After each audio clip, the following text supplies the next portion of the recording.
What's up, you guys, and welcome back to my channel. Welcome back to a beautiful video with me, Tracey. Before we go on with this video, remember to like, to comment, to subscribe, and to share this video. Share it with someone you know would like it. In today's video, I was sitting now in the dark,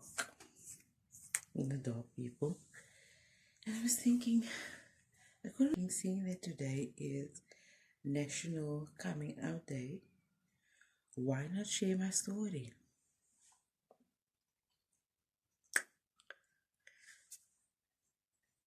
So today's video is about how I came out. Now, if you don't know what that is, please go to Google, type in coming out, go and check what it says on Google, what coming out is. So, where do I start? I feel like sometimes you need to come out to yourself first. You first need to make peace in your heart with the fact that, listen, I'm gay. Not just gay, like gay.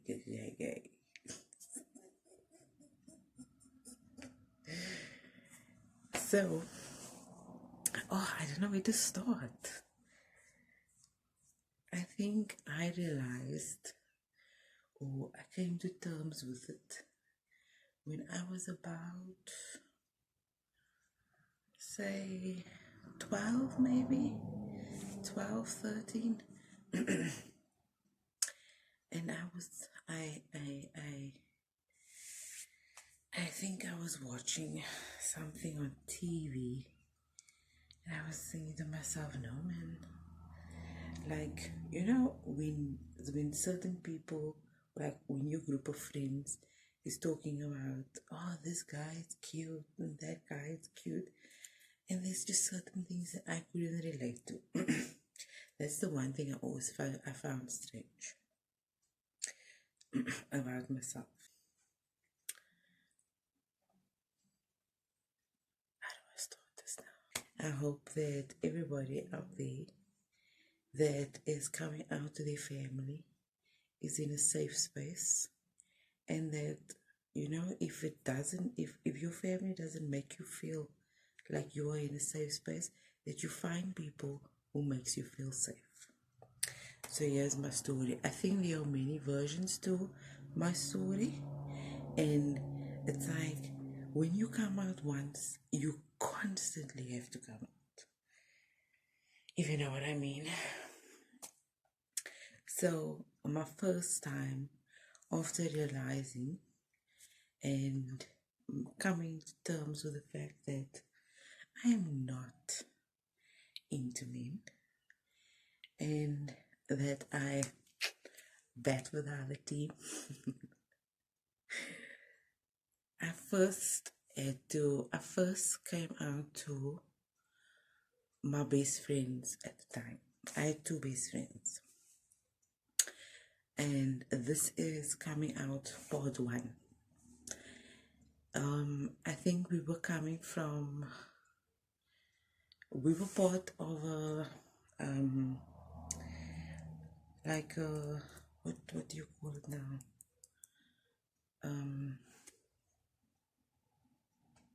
Like a holiday club situation. And I remember we were walking home that day, and it was pouring, and the whole way home, I'm hinting to her, like, I need to tell you something. I need to speak to you about something, because there was no one else that I could speak to. And okay, that's my cat.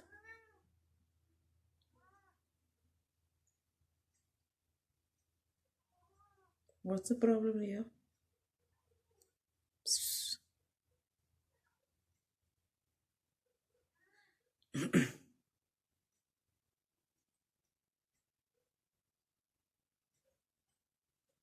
And I was hinting to her like, I need to tell you something. I need to speak to you about something. And then, because now everything was undercover, nobody knew. Nobody knew I was dating women, and the women that I was dating was also not open or not out yet. Let's say that we were all in school, and I think this was like grade 9, maybe grade 9, grade 10, around there. Was it grade 9 and grade 10? Anyway, somewhere there. And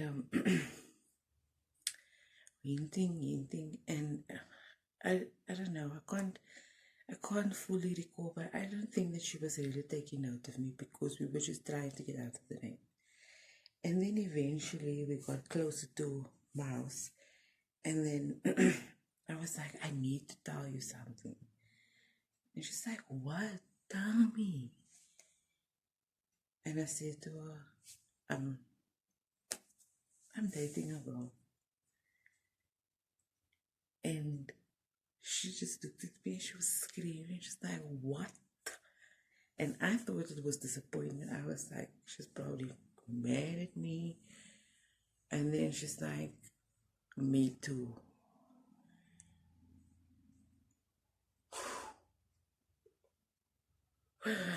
That was the craziest moment, really, because I was like, thank God I'm not alone in this thing. And that was the first coming out story. Then after that, we're like,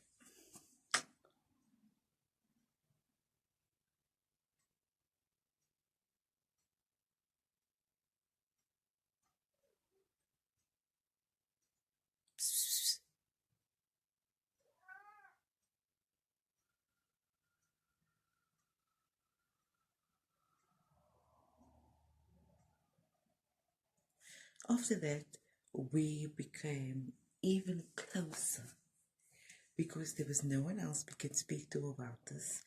There was no mainly else that at the time there was no one else that we were open with about this. So this was like a secret between the two of us and our school people, basically.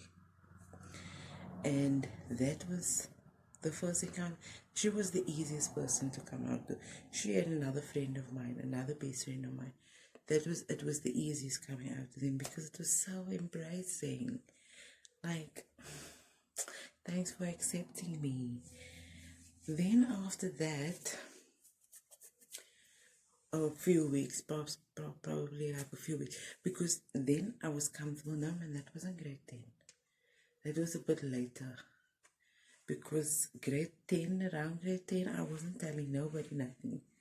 That was like, we're not even dating, we're just like flinging, because I don't even know where I was myself at the time. So I think it was a little late. I think it was grade 11. And where was I?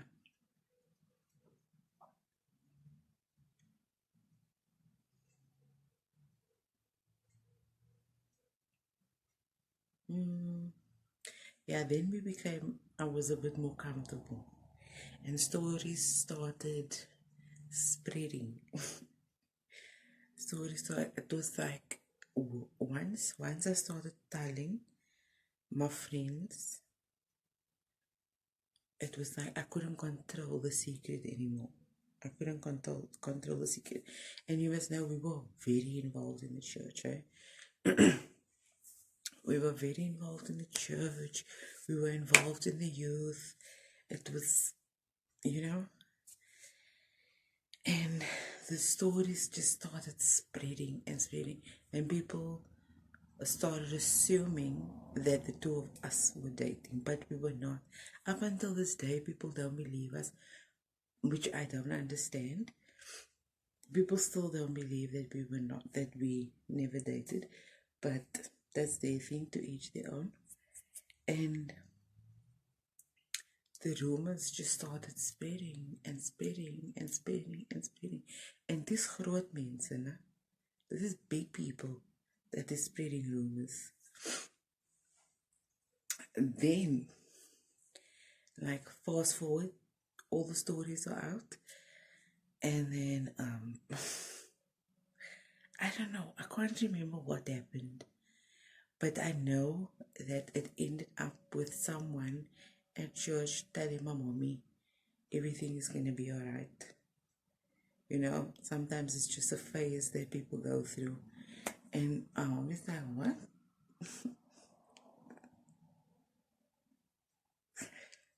What are you talking about? And then and that was on a Sunday. Oh my God. And yeah, like everything is gonna be okay. Just, keep praying for her. And we all praying and blah blah blah. And then I think that afternoon my mommy was like, I don't know, I can't remember what day, but I don't know if I approached her or if she, oh no, something happened in that week. I can't fully remember now, but something happened in that week and we heard the rumor. And then I was like, this cannot come out by my mother. This, like, I'm not ready for that. And then that happened this Sunday. Everybody's talking about it.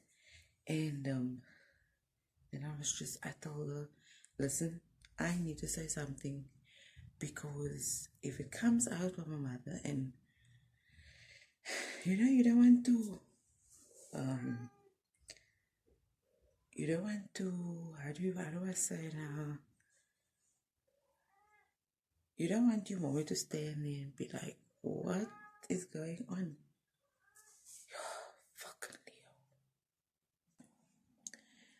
Leo. And then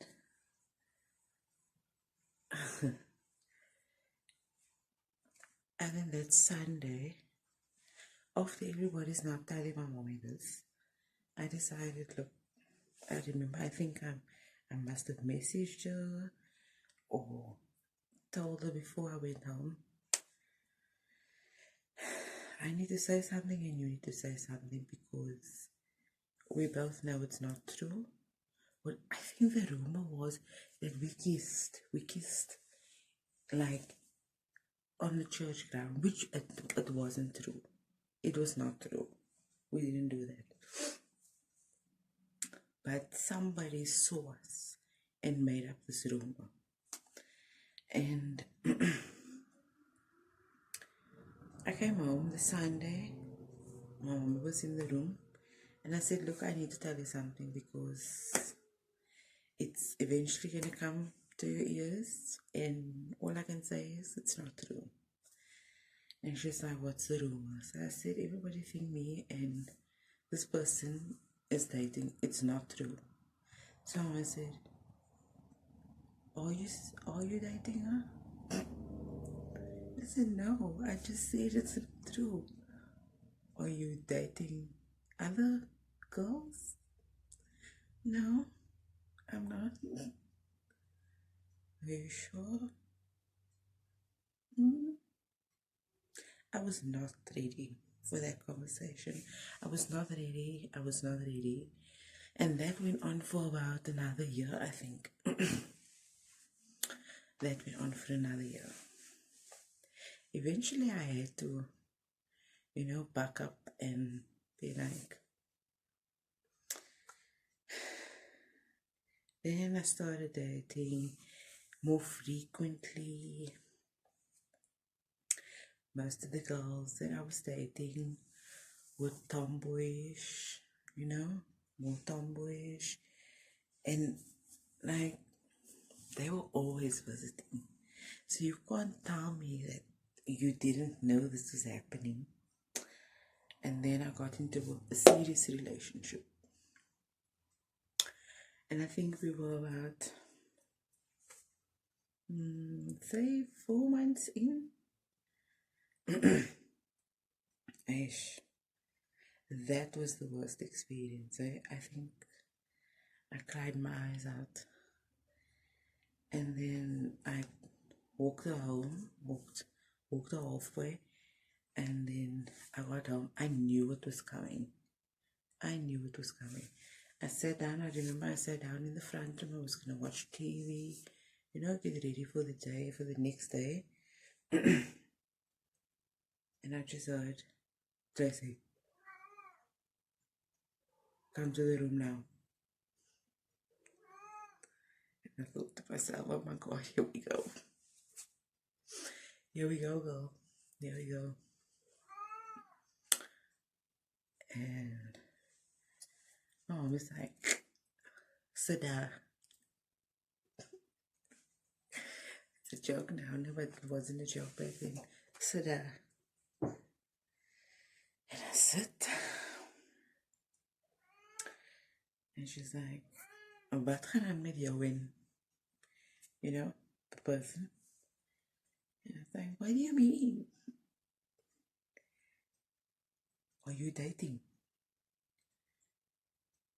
And I couldn't lie. I couldn't lie. It was obvious. We were extremely affectionate. You could see we were dating. You could see there was no way that we were not dating. And I was like, yes, I don't know what to tell you. I really don't know what to tell you. So, what is journal? Journal a lesbian.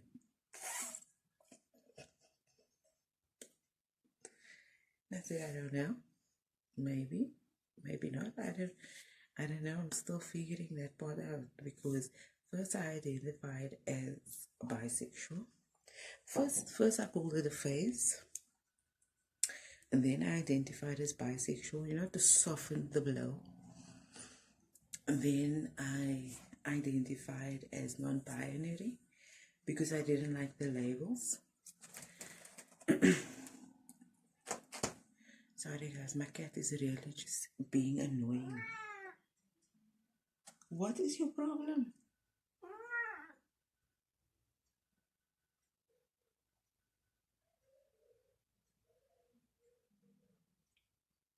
Then I identified as not binary because I preferred no labels. Call me a it, it's okay. And so I was like, I don't know, I'm just figuring it out.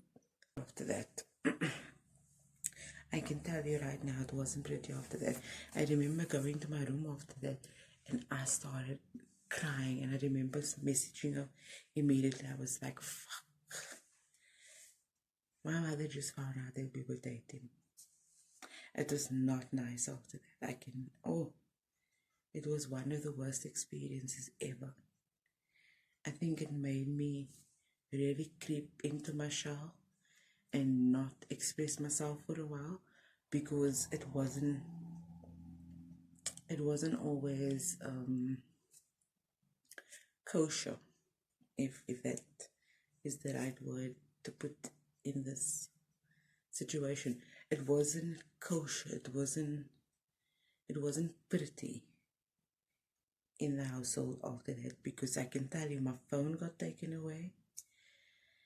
I was forbidden from seeing her, but nobody's gonna stop me.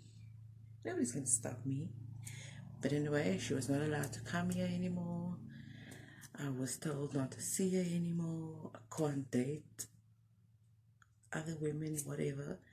And it's been how many years now since they found out? Many years. I've been in another relationship already, and I'm still who I am. So I don't want to give advice, but what I can say is that if your space is not safe, you can find people who makes your space safe, who makes you feel like you can express yourself openly, and who makes you feel like you can be who you want to be. I remember I struggled for a very long time not to be who I am. I struggled for a long time not to identify Like I told you, I identified as other things before I could actually openly say, yes, I'm a lesbian. That's it. You know? So yeah, that's my story. If you guys want to hear more about this, because there's a lot of stories I can tell you. This was not an easy road. It was not easy at all. So people would try to tell me that, but I think it's a bit easier. It's a bit easier now. People are a bit more accepting. People are a bit more open-minded, and I'm really grateful for that. But still, there are people who are not. So if you want to hear more of our stories, because there's a lot of stories, we've got stories, then like this video, get this video to 1,000 likes, and subscribe. Share this video with somebody. I would like to do this in a part 2 and get a little bit more in detail. But yeah, happy National Coming Out Day.